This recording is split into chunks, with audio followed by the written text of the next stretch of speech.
அகிலம் போற்றும் அற்புத கோயில் சுசீந்திரம் ஆலயம் தரிசிக்க வாருங்களே. வினைகள் யாவும் விலகும் உறுதி ஒரு முறை வந்து பாருங்களே.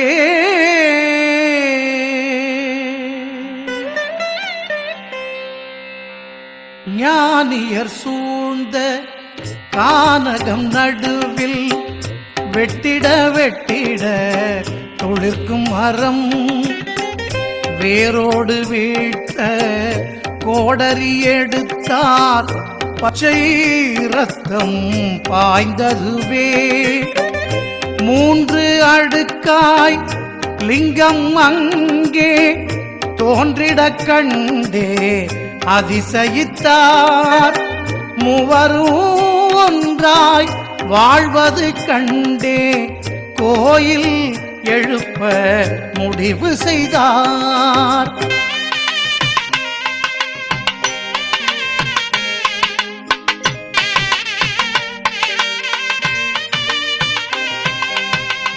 ரத்தம் வீழ்ந்த பள்ளம் நடுவில் மற்றொரு சுயம்பு லிங்கம் கண்டார்.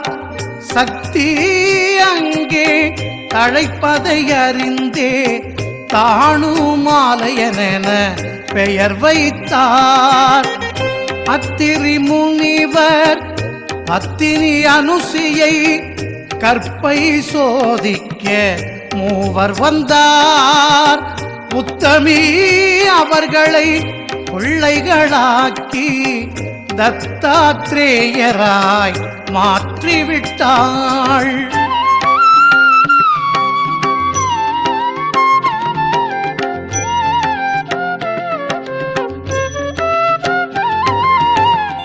அவர்தான் இவரென அறிந்தனர் மக்கள்.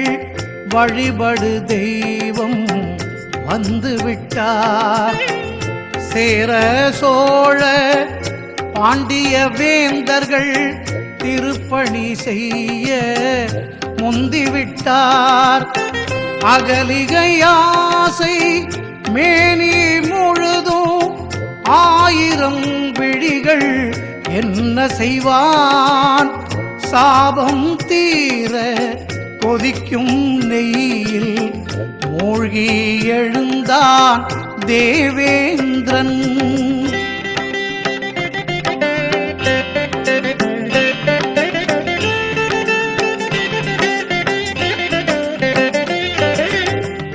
இந்திரன் புனிதம் பெற்றதனாலே சுசீந்திரம் ஆனது இத்தலமே.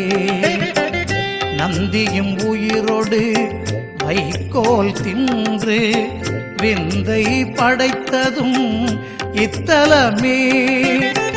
அறம் வளர்த்தாள் எனும் மங்கையர் திலகம் ஆண்டாள் போலே